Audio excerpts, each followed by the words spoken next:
स्वागत है आपका ओरिजिन आईएएस की इस चर्चा में। यहाँ पर हम बात करेंगे कि आखिर कोरोना वायरस जब होता है बॉडी में तो वो किस तरीके से उसका मैकेनिज्म होता है, किस तरीके से वो स्टेप बाय स्टेप आगे बढ़ता है शरीर में और कैसे वो एक आदमी की जान ले लेता है। यहाँ पर आपको सामने दिख रहा है हम में जो एटिकेट्स नहीं होते हैं स्नीजिंग के, हमें छींक आती है तो हम रुमाल नहीं रखते हैं या फिर मास्क पहनना क्यों ज़रूरी है। आप देखिए जब आप छींकते हैं तो इस तरीके से जो ड्रॉपलेट्स हैं वो आगे बढ़ती हैं, प्रोपेगेट करती हैं और यहाँ पर अगर कोई और दूसरा पर्सन है तो उसकी बॉडी में एंटर कर सकती है। अब एंटर कैसे करते हैं इसके बारे में समझे ज़रा सा। ये जो मैंने डायग्राम बनाया इसको देखें, ये छींक किस तरीके से शुरू होगी, धीरे धीरे आप देख रहे हैं एक क्लाउड बना रही है, एक बहुत बड़ा बादल सा बना लेगी और ये बादल जो है इसमें से जो भी ड्रॉपलेट्स निकल रही है उनकी रेंज 70 सेंटीमीटर है। 70 सेंटीमीटर नॉर्मल मैं अगर टर्म्स में बात करूं तो लगभग आप ये मानिए कि 2 फुट से ज़्यादा, 2 फीट से ज़्यादा इसका जो रीच होती है। मतलब कोई आदमी अगर 2 फुट दूर खड़ा है तब भी आप तक आपकी जो ड्रॉपलेट्स हैं वो उस तक पहुंच जाएंगी। इसीलिए यहाँ पर कहा जाता है कि 2 गज की दूरी रखना ज़रूरी है और मास्क पहनना ज़रूरी है, ताकि अगर आप स्नीज करते हैं या सामने वाला स्नीज कर रहा है तो उसकी ड्रॉपलेट्स आप तक ना पहुँचे, आपकी ड्रॉपलेट्स उस तक ना पहुँचे। मतलब इंटरचेंज नहीं होना चाहिए। ये देखिए पर्सन जब स्नीज करता है तो किस तरीके से बड़ा सा क्लाउड जो है वो फॉर्म हो जाता है। बात करें हम वायरस की as a specific discussion today. आप देखिए कोरोना वायरस किस तरीके से या फिर सामान्यतः कोई भी वायरस कैसे काम करता है। सबसे पहले उसको एंट्री पॉइंट चाहिए। आपको भी इमेजिन करिए कि आपके घर में एक डिलीवरी बॉय आ रहा है जो कि आपके लिए लेके आया है पिज़्ज़ा। अब जो पिज़्ज़ा लेके आया है डिलीवरी बॉय, उसको एंटर करने के लिए जगह चाहिए। जैसे अपने घर में एंट्री के लिए जगह होती है, या तो ढंग से एंट्री करनी हो, लेजिटिमेट एंट्री के लिए दरवाज़ा होगा या फिर विंडो होगी। उसी तरीके से बॉडी में नोज, माउथ, आइज, जो हमारी आंखें हैं, नाक है, मुंह है या फिर कहीं पर हमें कटा छिला है तो वो ओपनिंग बन जाती है जहां से वायरस एंटर कर सकता है या फिर बैक्टीरिया एंटर कर सकता है। यहाँ पर हम कोरोना वायरस की बात करें इसलिए हम वायरस पे चर्चा करेंगे और आगे मैं आपको बताऊंगा कि बैक्टीरिया और वायरस में क्या मेजर डिफरेंस आ जाता है। फिर उसके बाद जैसे ही वो हमारे शरीर में एंटर कर जाएगा उसके बाद वो हमें इन्फेक्ट करना चालू करेगा। अब इन्फेक्ट करना चालू मतलब यहाँ पर ये है कि वायरस जो है वो बहुत जल्दी जल्दी अपनी संख्या बढ़ाने का प्रयास करता है हमारी शरीर के जो रिसोर्सेज हैं उनको लेके, कि हम जो खाना खा रहे हैं, हम जो एनर्जी प्रोड्यूस कर रहे हैं उनको लेके वो बहुत जल्दी जल्दी रिप्लिकेट करेंगे, मल्टीप्लाई करेंगे। जैसे वो मल्टीप्लाई करना चालू करेंगे तो उससे क्या होने वाला है, उससे हमारे जो सेल है, जो हमारा होस्ट सेल है, जो हमारी बॉडी के सेल हैं, वो खत्म होंगे, वो मरेंगे क्योंकि उनको रिसोर्सेज नहीं मिल रहे और उनकी जगह पूरे जो रिसोर्सेज हैं वो ये वायरस ले ले रहे हैं। एक टाइम आएगा कि हमारा इम्यून सिस्टम उनको खोजने की कोशिश तो करेगा लेकिन अभी तक ये वायरस को ढूंढ नहीं पाएगा और यही गोल्डन पीरियड होता है। वायरस इसी समय अपनी जनसंख्या बढ़ाते हैं। इसके बाद आगे स्प्रेडिंग चालू हो जाती है क्योंकि आपके शरीर में वो वायरस है, तो आप अगर छींक रहे हैं या फिर इस तरीके से जो ड्रॉपलेट इन्फेक्शन है वो होगा। बॉडीली फ्लूइड्स जो होते हैं उसके थ्रू ट्रांसमिशन होता है। जैसे एचआईवी जो है वो ब्लड से भी ट्रांसमिट हो जाता है, सेक्सुअल इंटरकोर्स से भी ट्रांसफर हो जाता है। तो वायरस इस तरीके से फिर वो स्प्रेडिंग चालू करेगा और एक फाइनल टाइम आता है जब आपकी बॉडी का जो इम्यून सिस्टम है वो एंटीजेंस तैयार कर लेता है, मतलब रोकथाम की क्षमता डेवलप कर लेता है, जिसकी वजह से वो वायरस से आप लड़ पाते हैं और आप शरीर जो है आपका वो स्वस्थ हो जाता है। तो ये पूरा जो प्रोसेस है वो इस तरीके से चलता है। एंट्री होगी, इन्फेक्शन होगा, फिर मल्टीप्लिकेशन होगा, फिर स्प्रेडिंग और फिर फाइनली स्टॉप। और इसीलिए आप देखते होंगे कि 15 दिन के अंदर ही ये स्टॉप हो जाता है। ये जो प्रोसेस है पर्टिकुलर कोविड-19 का, ये आप देखते हैं कि 15 दिन में ही, 10 से 15 दिन में इसमें आराम हो जाता है। जो नॉर्मल केसेस हैं, अगर आप थोड़ी सी भी निगरानी रखते हैं, थोड़ी सी सेफ्टी और थोड़ा सा प्रिकॉशन लेंगे तो विद इन 15 डेज ये ऑटोमेटिकली ठीक भी हो जाता है।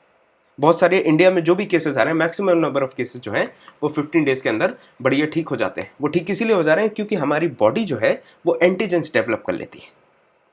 ज़रा सा हम समझे कि आखिर ये कैसे इम्पैक्ट करता है। तो आप देखिए ये जो वायरस है ये बिल्कुल ताले चाबी जैसा फंक्शन करता है। आप जैसे आपके घर की जो चाबी है वो आपके दोस्त के घर के ताले में नहीं लगने वाली और वाइस वर्सा उसी तरीके से चलता है कि आपके दोस्त का घर का जो ताला है वो आपकी चाबी से नहीं खुलेगा, ना उसकी चाबी से आपका ताला, वाइस वर्सा सिस्टम है। वैसे ही वायरस जो है ये आपका पर्टिकुलरली कोरोना वायरस, ये की लॉक मैकेनिज्म पे काम करता है।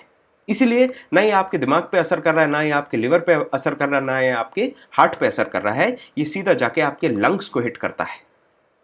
लंग्स में सीधा फिनोमेना हम समझे, जब हम सांस लेते हैं तो हम ऑक्सीजन को अंदर लेते हैं और कार्बन डाइऑक्साइड को बाहर निकाल देते हैं। ये जो ऑक्सीजन है ये लंग्स के अंदर जाती है और ये जो सबसे छोटी इसकी इकाई है जिसको आप एल्विलाई कहते हैं, यहाँ तक पहुँचती है। और यहाँ से फिर जो खून होता है, जो ब्लड होता है, उसमें जाके ऑक्सीजन अटैच हो जाएगी, फिर पूरी बॉडी में उसी ऑक्सीजन को दे दिया जाता है। जो बॉडी के जो बेसिक फंक्शंस हैं जो परफॉर्म करने हैं वो इसी ऑक्सीजन की वजह से होते हैं। कोरोना वायरस जब आता है तो ये लॉक की मैकेनिज्म की वजह से ये जाके जो हमारा लंग्स है वो ताले के तौर पे काम करता है, और लंग्स जो है वो कोरोना वायरस को समझते हैं कि जैसे ये की जैसा है। मतलब आप सीधे सीधे ये समझिए कि कोरोना वायरस को ये जो सेल्स हैं ये सोचते हैं कि ये अपने ही अंदर का आदमी है, इसीलिए उसको एंटर करने देते हैं। ये वायरस डिस्गाइज करके अंदर आ जाता है, और जब ये अंदर आता है तो उसके बाद क्या काम चालू करेगा, ये होस्ट के अंदर आके ये मल्टीप्लिकेशन चालू करता है। एग्जाम्पल के लिए आप लीजिए कि मान के आपको किडनैप करना है। आपको किडनैप करने के लिए एक आदमी आएगा जो पिज़्ज़ा डिलीवरी बॉय बन के आता है। अंदर जैसे ही आपने दरवाज़ा खोला वो आपके घर के अंदर आएगा और वो चाकू निकाल के कहेगा कि चुपचाप मेरे साथ चलो। बिल्कुल वैसा ही फिनोमेना यहाँ पर होता है। ये जैसे ही लंग्स में एंटर करेगा और लंग्स के अंदर एंटर करके ये अपना रंग दिखा देता है। ये एल्वेलाई जो है इसके अंदर जैसे ही एंटर करेगा तो क्या होने वाला है, आपका जो ऑक्सीजन लेवल है, जो मैंने ऑक्सीमीटर के वीडियो में आपको समझाया था कि किस तरीके से आपका 96 से कम हो रहा है अगर तो दिक्कत बन जाएगी। आपका धीरे धीरे ऑक्सीजन लेवल जो है, जो सैचुरेटेड ऑक्सीजन का परसेंटेज है, पल्स ऑक्सीजन, वो 90, 80 इस तरीके से धीरे धीरे गिरने लगता है। अब गिरने का मुख्य कारण ये है कि आपकी जो ये एल्वेलाइज है यहाँ पर पस बनने लगता है।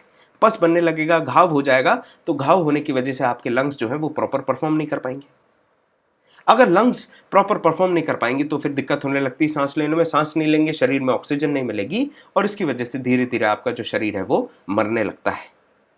यहाँ पर जो रेमडेसिविर है या फिर आप डेक्सामेथासोन की बात करें, इस तरीके की जो दवाइयाँ हैं वो ये जो रिकवरी का प्रोसेस है, जो ठीक होने का प्रोसेस है, उसको कैटलाइज करती हैं, एक्सेलरेट कर देते हैं। तो जो 15 दिन में आप रिकवर हो रहे थे वो आप हफ्ते भर में रिकवर हो जाते हैं। इस तरीके का काम है इन दवाइयों का। ये जो स्टेरॉइड्स हैं, चाहे आपकी ये इंजेक्शन वाली स्टेरॉइड्स हो या फिर ये आपके ओरल स्टेरॉइड्स हो, तो देखिए ये कुछ इस तरीके से काम करता है। ये जो एल्वेलाइज हैं, यहाँ पर ये जो वायरस है ये आपको दिख रहा है कि आपके ये एल्वेलाई और ये लंग्स में इस तरीके से चिपका है।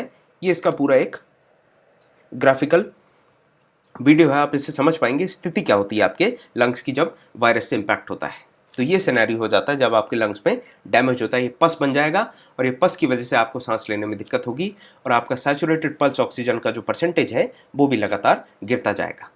और हमने अपने वीडियो में बात भी करी थी कि 80 के नीचे अगर आ जाए तो चिंताजनक स्थिति हो जाती है। सीधा सीधा अगर आप समझें एक नॉर्मल भाषा में, तो इस तरीके से जो वायरस है आपके लंग्स को जकड़ देता है, और जब ये जकड़ लेगा तो आपके लंग्स जो हैं वो breathe in breathe out properly नहीं कर पाएंगे, ऑक्सीजन की कमी होगी बॉडी में, और आपकी दिक्कतें बढ़ती जाएंगी। इससे बात आती है कोरोना की। ये देखिए वायरस है, इसको आप पिछले 2 साल से ये पिक्चर आप देख रहे हैं। वायरस बहुत ही अजीब सा होता है, लेकिन इसमें ये जो प्रोटीन कि ये स्ट्रैंड्स हैं, यहाँ पर ये जो प्रोटीन स्ट्रैंड्स होते हैं, इनका एक ही काम होता है, अटैच करना जाके होस्ट से।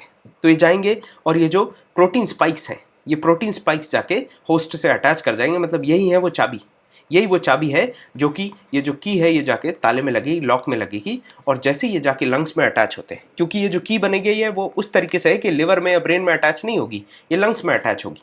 तो ये जाके सीधा लंग्स पे अटैच होती है। जैसे ही अटैच होगी तो ये आरएनए प्रोटीन जो है ये एंटर करेगा होस्ट बॉडी में, और ये करने लगेगा मल्टीप्लाई। अभी आरएनए क्या है, तो मैंने आपको 2 धागा और 1 धागा बताया था। जो हमारा डीएनए होता है वो डबल स्ट्रैंडेड होता है, 2 धागे का होता है। आरएनए जो होता है वो सिंगल स्ट्रैंड होता है, और इसी वजह से इसके डिटेक्शन में बहुत ज़्यादा परेशानी आती है। सामान्य तौर पे आपको चाबी ताला याद रखना है, और ये जो चाबी है कोरोना की, ये आपके लंग्स जिसमें ताला है उसको एक्सेप्ट करती है, इसीलिए ये सीधा लंग्स पे इम्पैक्ट करते हैं, और इसी वजह से आपके लंग्स में पस बनने लगता है। देखिए इस तरीके से, और ये जब पस बनेगा तो पस बनने से आपकी दिक्कतें बढ़ जाएंगी। तो ये हमारा डिस्कशन था जिसमें हमने आपको बताया कि किस तरीके से कोरोना वायरस जब आपकी बॉडी को इम्पैक्ट करता है तो किस पार्ट को इम्पैक्ट करेगा और उससे क्या असर पड़ने वाला है। मिलते हैं आपसे अगली चर्चा में। उम्मीद करता हूँ ये वीडियो जो है वो आपके लिए काफ़ी जानकारी देने वाला है और आपके लोगों की जान बचा पाएगा।